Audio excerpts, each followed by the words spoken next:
5 years ago, we had a terrific rainstorm here in Santa Fe.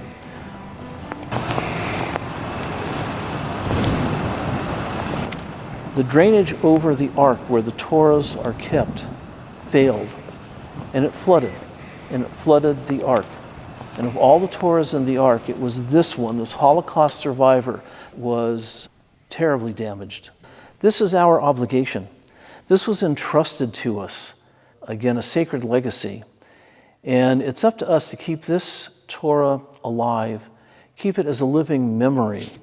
The scribe who does this restoration is going to have to decide which letters need to be restored, and that's going to give us a scroll where there are going to be some letters that are dark, dark black and look brand new, and others that are going to be a little more faded, a little towards the brown, a little lighter black, because we decided that we wanted this scroll to, if you will, carry the scars of its history, to not look like it was brand new and just written last year, but rather a scroll that carries its age proudly. This scroll in particular is very unique, not only in the fact that it's a Torah that was copied from another Torah, that was copied from another Torah, going back to the original Torah. We call it Torat Moshe, the Torah that we got on Mount Sinai, Moses. This not only lived through the time, it has a story that goes with it. And the story in brief goes as follows. In 1944, before the war was over, the Jews of Czechoslovakia were still alive, living in various communities out in Czechoslovakia. But hearing the news of what was going on in the rest of Europe, they realized that the end was coming. And not only were they concerned about ultimately their own personal life, but their concern was about their rituals and ultimately their Torah scrolls, what would be with them.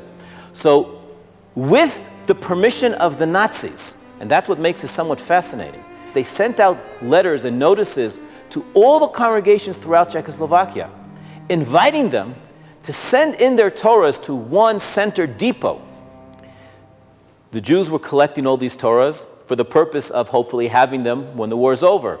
The Nazis were collecting them in the hope, the word was out there, that they wanted to make a museum for the lost race. The Jews did not survive, the Nazis did not survive, and these Torahs went unknown, went lost. It was in the middle of the 1950s, towards the end of the 50s actually, when an art dealer out of London, he was across the Iron Curtain looking for some goods, and ultimately his business was somewhat smuggling them out. He took a wrong turn, wrong entrance, ended up in a cellar, and he found in one room, in one place, 1,560 Torahs sitting in one room. If that does not give you chills, I don't know what does. In history, there was never a gathering of Torahs like that ever before. And they brought them over to London, to the Westminster Synagogue in London. And first they actually brought out a number of scribes, this is going in the early 60s, out of Israel.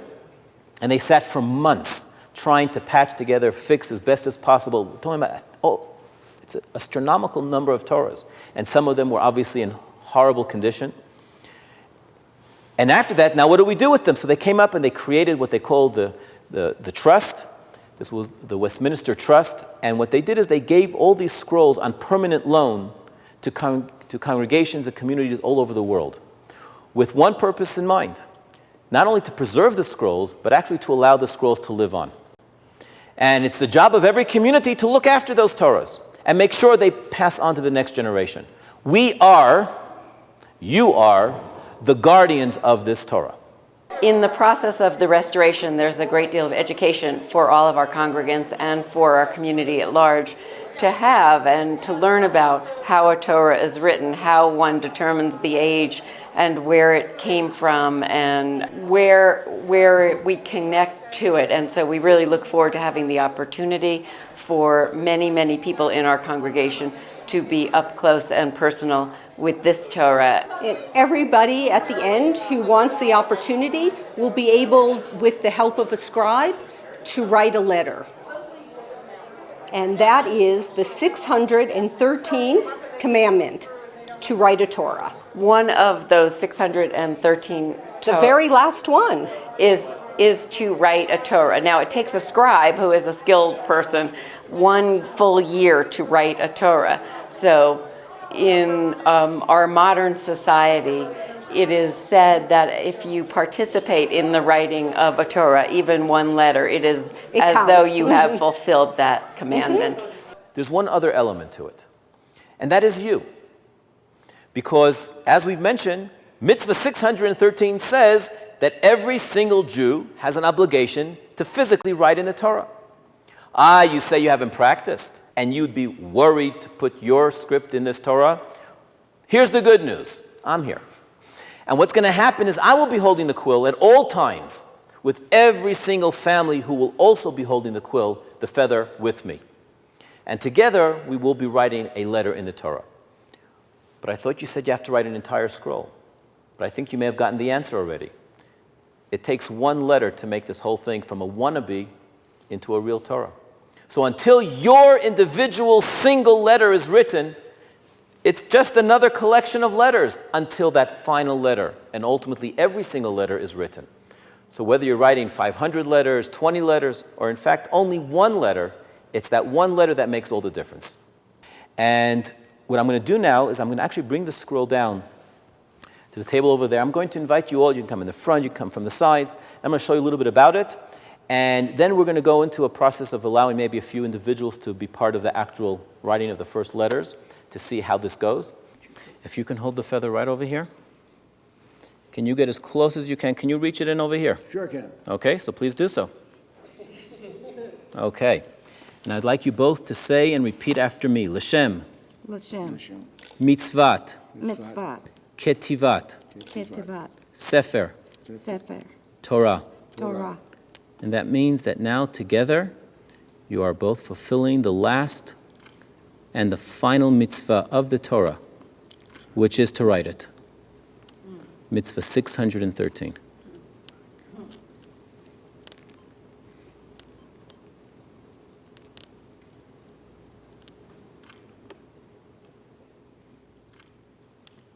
We did it. Mazel tov. Mazel tov. Mazel tov. Congratulations. Mazel tov. We started.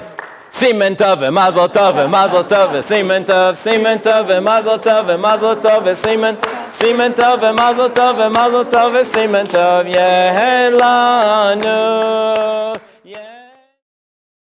Rabbi, this is the most remarkable, heartwarming experience I've ever had in my life. And my family never signed the Declaration of Independence, but signing a Torah to me is the most important event in my life, and thank you for the privilege. My honor, my honor. Absolutely, my family loves it. And we plan on our bar and bat mitzvah students to use this Torah, to pass it on from generation to generation, so they will always remember the Holocaust. And because as the generation of survivors die, this is what we have left to tell our story. Finally, Moses said, God, we will teach Torah to our children, and they will be the guarantors. And only then did God agree to give Torah to Moses and to the Jewish people. So really what I think this project is going to hopefully engage everyone is to make our actions, our learning, our heart, our soul, our money, our everything. What are we really doing? We want to make sure that this Torah is here for your grandchildren. That's the job. That's the job at stake.